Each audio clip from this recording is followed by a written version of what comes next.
பட்டாம்பூச்சி தேவதை. சந்திரன் ஒரு கட்டட தொழிலாளி. ஒரு நாள் கீழே ஒரு பொம்மை கிடந்தது. அழகான பட்டாம்பூச்சி பொம்மை. மகள் ஜோதி ஞாபகம் வந்தது. அவளுக்கு பட்டாம்பூச்சி ரொம்ப பிடிக்கும். எடுத்து வந்து மகளிடம் கொடுத்தார். ஐ என்று கத்தினாள் ஜோதி. பொம்மையை மார்போடு அணைத்தாள். முத்தம் இட்டு கொஞ்சினாள்.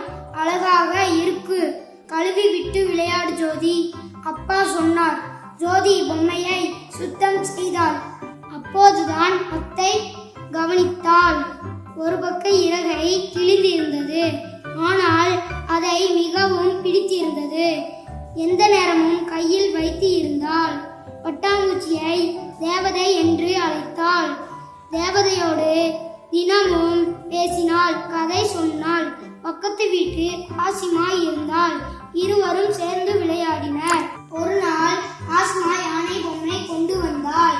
இந்த பட்டாம்பூச்சி தேவதை பறக்கும். ஆசிமாவிடம் கூறினாள் ஜோதி. இதுக்கு ஒரு இறக்கை இல்லை. இது எப்படி பறக்கும்? பறக்கவே பறக்காது. ஆசிமா சொன்னாள். தேவதையே, நீயும் என்னை போலதானே? நிச்சயம் ஒரு நாள் உன்னை பறக்க வைப்பேன். ஜோதி மனதுக்குள் முடிவு செய்தாள்.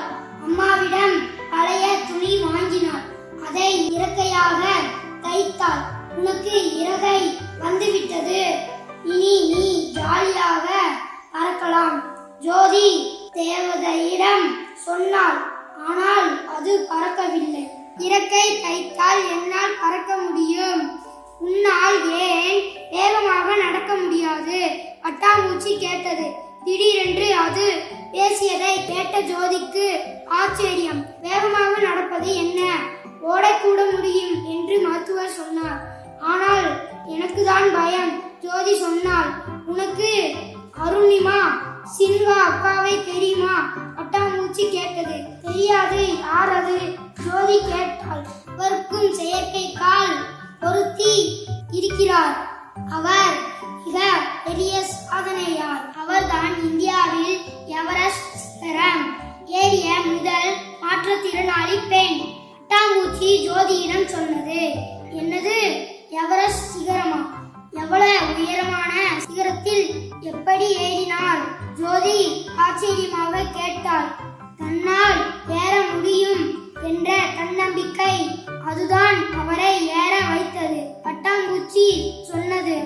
தேவதையே, அவரோட துணிச்சல் எனக்கு ரொம்ப பிடிச்சிருக்கு. ஆனால் என்னால் வேகமாக நடக்க கூட முடியவில்லை. நடந்தால் கால் வலிக்கிறது. ஜோதி சொன்னாள். ஆரம்பத்தில் அவராலும் ஏற முடியவில்லை. மிகவும் கஷ்டப்பட்டு தான் ஏறினார். செயற்கை காலில் இருந்து ரத்தம் கூட வழிந்தது. ஆனாலும் தன்னம்பிக்கையுடன் விடாமல் முயற்சி செய்தார். முடிவில் எவரெஸ்ட் சிகரத்தை அடைந்து சாதனை படைத்தார். பட்டாம்பூச்சி சொன்னது. ஆனால் அவரை போல் சாதிக்க முடியுமா? ஜோதி பட்டாம்பூச்சியிடம் கேட்டாள். ஏன் முடியாது? கண்டிப்பாக முடியும். அதற்கு பிறகு அவர் உலகில் 4 பெரிய மலைகளில் ஏறி இருக்கிறார். பட்டாம்பூச்சி சொன்னது. என்னது, 4 பெரிய மலைகளா?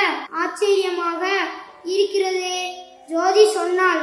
அதனை செய்ய வேண்டும் என்றால் அவள் அதற்கான இலக்கை தீர்மானித்தாள். இலக்கை நோக்கி தொடர்ந்து முயற்சி செய்தாள். கடுமையாக பயிற்சி செய்தல்.